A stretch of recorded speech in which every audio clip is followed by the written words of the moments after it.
Hello दोस्तों, नमस्ते।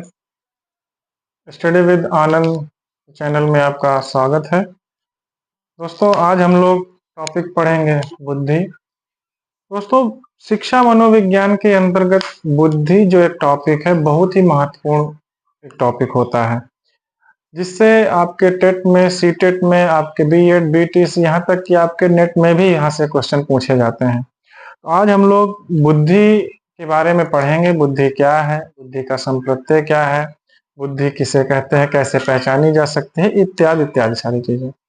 सबसे पहले बात करते हैं कि बुद्धि शब्द का किसने प्रतिपादन किया, या बुद्धि शब्द को सबसे पहले किसने बोला है। तो मित्रों, बात करते हैं सन 1885 की। 1885 में एक शिक्षा मनोवैज्ञानिक हुए, फ्रांसिस गाल्टन। फ्रांसिस गाल्टन जो हुए, फ्रांसिस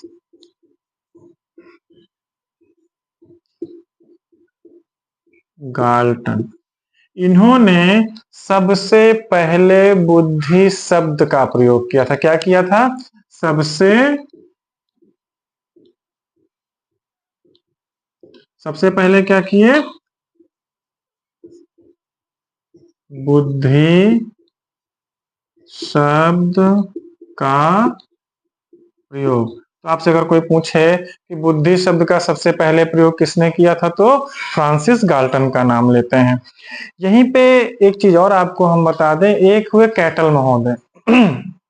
सबसे पहले अगर पुस्तक पूछी जाए कि बुद्धि से संबंधित सबसे पहली पुस्तक किसने लिखी थी, तब आप बात करेंगे कैटल महोदय की। कैटल महोदय ने क्या किया,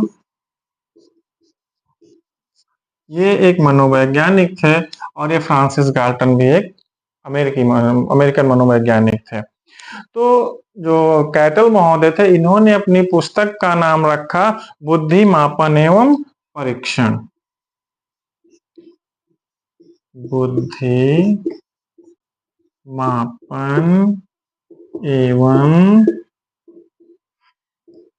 परीक्षण। ये कब इन्होंने लिखा? अब इसका अगर आपसे ईयर पूछ ले तो आप क्या लिखेंगे? 1890 में। 1890 में। तो ये दोनों चीजें बहुत महत्वपूर्ण चीजें हो जाती हैं मित्रों। सबसे पहले अगर आपसे पूछा जाए कि बुद्धि शब्द का प्रयोग किसने किया, तो आप किसका नाम लेंगे? फ्रांसिस गाल्टन का। फ्रांसिस गाल्टन ने 1885 में सबसे पहले बुद्धि शब्द का नाम लिया, बुद्धि शब्द दिया, और कैटल महोदय ने 1890 में एक पुस्तक लिखी जिसका नाम था बुद्धि मापन एवं परीक्षण। मित्रों, बुद्धि एक ऐसा सामान्य सा शब्द है जिसका प्रयोग हम दिन प्रतिदिन की दिनचर्या में अपने करते रहते हैं। जैसे कोई भी व्यक्ति किसी कार्य को करता है तो उसके कार्यशैली से उसकी बुद्धिमत्ता का वर्णन हो जाता है। हम किसी भी कार्य को करें या कोई भी स्मरण करें, तब भी हमारी बुद्धि का ही प्रयोग होता है। मानव हमेशा ही अपने साथियों के साथ उसकी योग्यताओं का प्रयोग करने के लिए उसका कुछ बुद्धि परीक्षण किया करता रहता है। जैसे उससे कुछ पहेलियां पूछना, उससे किसी न किसी प्रकार के गेम खेलना, ये सब हमारे सब बुद्धि परीक्षण के अंतर्गत ही आते हैं। आप इसके कुछ समय पहले आप देखते रहे होंगे, न्यूज़पेपर में भी बहुत सारे ऐसे बुद्धि परीक्षण के आपके गेम आते थे। जैसे आपको मिलान करना है, अंतर ढूंढना है। ये सब क्या है? ये सब आपके बुद्धि परीक्षण के तरीके हुआ करते थे। बुद्धि के अन्य तरीके भी रहे हैं। बुद्धि एक अमूर्त चिंतन की प्रक्रिया होती है जिसे हम छू कर स्पर्श करके नहीं देख सकते हैं। जैसे ईमानदारी है, मान लीजिए आपकी ईमानदारी है, ये ईमानदारी है। आपकी आपकी कर्तव्य निष्ठता है, आपकी सुंदरता है, मान लीजिए कर्तव्य निष्ठता है, सुंदरता है, इत्यादि। ये सब चीजें क्या है? ईमानदारी क्या है? ईमानदार व्यक्ति के ईमानदारी द्वारा कार्य किए गए हुए के कारण उसको ईमानदारी बोला जाता है कि ये व्यक्ति ईमानदार है। वो बड़ा कर्तव्यनिष्ठ है, उसकी सुंदरता को हम स्पर्श नहीं कर सकते, ईमानदारी को स्पर्श नहीं कर सकते, सिर्फ उसकी कार्यशैली से उसका हम नामकरण करते हैं कि यह अमुक व्यक्ति बड़ा ईमानदार है। ऐसे ही हम बुद्धिमान व्यक्ति के बारे में कहते हैं कि अमुक व्यक्ति बड़ा ही बुद्धिमान है। क्यों कहते हैं? क्योंकि वह बुद्धिमत्ता जैसे कुछ कार्य करता है। जिस प्रकार से ईमानदार व्यक्ति की ईमानदारी से परिलक्षित होती है और सुंदर महिला या सुंदर पुरुष को देखने से सुंदरता उसकी परिलक्षित होती है, से ईमानदार व्यक्ति के व्यवहार से ईमानदारी परिलक्षित होती है, या किसी सुंदर व्यक्ति को देखकर उसकी सुंदरता परिलक्षित होती है।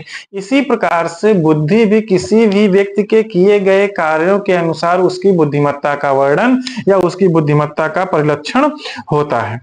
बुद्धि जैसे हम किसी चीज को तेजी से सीख लेते हैं, हम किसी भी कार्य को, किसी भी विषय को जल्दी से समझ लेते हैं, तो ये कहा जाता है कि यह अमुक व्यक्ति बड़ा बुद्धिमान है, यह व्यक्ति बड़ी ही तीव्र बुद्धि वाला है। इसी प्रकार कह सकते हैं कि ईमानदारी तथा सुंदरता आदि जो भी है, बुद्धि भी एक अमूर्त चिंतन है, बुद्धि भी अमूर्त प्रक्रिया है। इसे केवल अप्रत्यक्ष रूप से ही समझा जा सकता है। मित्रों, बुद्धि को बोरिंग महोदय ने सबसे पहले एक परिभाषा दी थी, जिनका नाम एडविल बोरिंग है, ये अमेरिका के मनोवैज्ञानिक। इन्होंने एक औपचारिक रूप से एक परिभाषा दी कि बुद्धि वही है जो बुद्धि परीक्षण को मापता है। क्या कहा इन्होंने? सबसे पहले समझते हैं कि बुद्धि क्या है। बुद्धि, इन्होंने कहा कि बुद्धि वही है जो बुद्धि परीक्षण को मापता है।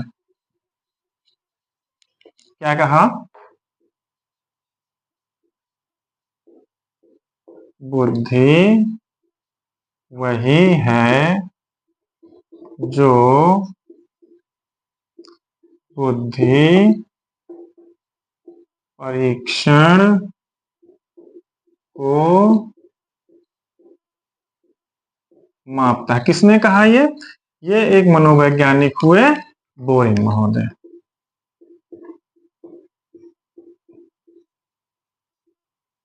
कौन हुआ?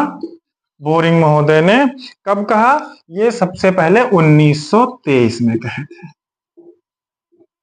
1923 में क्या कहा कि बुद्धि वही है जो बुद्धि परीक्षण को मापता है। इन्होंने एक औपचारिक रूप से एक परिभाषा दी, लेकिन इस परिभाषाओं के बहुत सारे तोड़ निकाले गए, बहुत सारी प्रक्रियाएं देखी गई। तो अब इसके अंतर्गत इस परिभाषा को देखने के पश्चात भिन्न भिन्न परिभाषाएं परिलक्षित हुई, भिन्न भिन्न परिभाषाएं बनाई गई। अनेक मनोवैज्ञानिकों ने इसको कई भागों में विभाजित किया। तो सबसे देखते हैं कि इसको क्या किया गया। सबसे पहले कुछ मनोवैज्ञानिकों ने कहा कि जो पहली श्रेणी कह सकते हैं या पहली बार जो कहा, उन्होंने कहा कि जो बुद्धि है वह वातावरण के साथ समायोजन है। फिर दूसरी श्रेणी में क्या आया? पहली श्रेणी में आपसे कहा गया कि वातावरण का एक समायोजन है। दूसरी श्रेणी में आता है कि बुद्धि क्या है? एक सीखने की क्षमता है। क्या कहा गया? सीखने की क्षमता है। फिर तीसरी श्रेणी एक और विद्वानों ने परिभाषित की, तो तीसरी श्रेणी में कहा कि बुद्धि एक अमूर्त चिंतन की प्रक्रिया है। क्या है? अमूर्त चिंतन की प्रक्रिया। अब इसको समझ लेते हैं। पहला क्या बताया गया कि बुद्धि वातावरण के साथ समायोजन है। इसमें कहने का तात्पर्य है कि कोई भी व्यक्ति किसी भी वातावरण में कितनी जल्दी अपने आप को समायोजित कर देता है, वही उसकी बुद्धिमत्ता का प्रदर्शन करता है। कहने का तात्पर्य है कि कोई भी व्यक्ति है, किसी भी नए वातावरण में, नए माहौल में जाता है और वह अपने आप को तुरंत वहां पर ढाल लेता है, उसके अकॉर्डिंग काम करने लगता है, तो ये कहा जाता है कि यह व्यक्ति बड़ा बुद्धिमान है। दूसरा आता है सीखने की क्षमता। सीखने की क्षमता का तात्पर्य होता है कि अगर कोई भी चीज आपको अभी सिखाई जाए और आप जल्दी से उसको सीख जाते हैं, और दूसरा व्यक्ति उसको सीखने में थोड़ा ज्यादा टाइम लगाता है, कम सीख पाता है, और आप जो है उसी चीज को जल्दी सीख जाते हैं, ये कहा जाता है कि यह व्यक्ति बड़ा ही भाई बुद्धिमान है, यह जल्दी चीजों को सीख लेता है, इसको और चीजें सिखाई जाए। ये क्या हुआ? दूसरा क्या हुआ? सीखने की क्षमता। पहला क्या था? वातावरण के साथ समायोजन। वातावरण के साथ समायोजन का मतलब क्या था? कि आप किसी भी वातावरण में अपने आप को तुरंत ढाल लेते हैं। कहीं आप शादी विवाह में गए तो वहां के जैसा आप बिहेव करने लगे। आप अपनी कक्ष में बैठे तो वहां के जैसा बिहेव करने लगे। तो आपने क्या किया? अपने आप को समायोजित कर लिया। कैसे? आप कक्ष में बैठे हैं, कोई आपका शिक्षक आता है पढ़ाने तो आप उसके अकॉर्डिंग तुरंत ढल जाते हैं। ये बड़ा स्ट्रिक्ट टीचर है या ये बड़े अच्छे से पढ़ाते हैं, तो आप क्या करेंगे? उनके अकॉर्डिंग तुरंत अपने बिहेव को चेंज कर लेते हैं। ये क्या होता है? ये समायोजन होता है। दूसरा क्या है? सीखने की। आप किसी भी चीज को कितनी जल्दी सीख गए, ये आपकी बुद्धिमत्ता पर निर्धारण होता है। तीसरा क्या कहता है? अमूर्त चिंतन की प्रक्रिया है। अमूर्त चिंतन का मतलब होता है कि आप यहाँ पर बैठे हैं और अन्य अन्य स्थानों के विचारों बारे में अच्छे से अच्छे विचार आप प्रस्तुत कर सकें। आप यहाँ पर बैठे हैं, आप आगरा के किले के बारे में, आप ताजमहल के बारे में अच्छा वर्णन कर ले रहे हैं। कोई एक कवि है यहाँ बैठा रहता है और कैसे कैसे प्रकृति का वर्णन कर लेता है, तो उसमें कौन सी बुद्धि होती है? वो अमूर्त चिंतन वाली बुद्धि होती है। मतलब अप्रत्यक्ष रूप से न देखते हुए भी किसी भी चीज का अच्छे से वर्णन कर लेना, यह अमूर्त चिंतन की प्रक्रिया के अंतर्गत आता है। तो हम लोगों ने अमूर्त चिंतन की प्रक्रिया को समझा है। आगे हम लोग समझते हैं कि बुद्धि की परिभाषाएं कैसी हैं। इसको हम लोग अगली क्लास में करेंगे कि बुद्धि की परिभाषा क्या है, किस मनोवैज्ञानिक ने दी है और किस मनोवैज्ञानिक की अच्छी से अच्छी परिभाषा है, जिससे आपको ट्रिक में बताया जाएगा और आप आसानी से याद करें। अगर वीडियो अच्छा लगे तो आप इसको सब्सक्राइब और लाइक कर सकते हैं। धन्यवाद।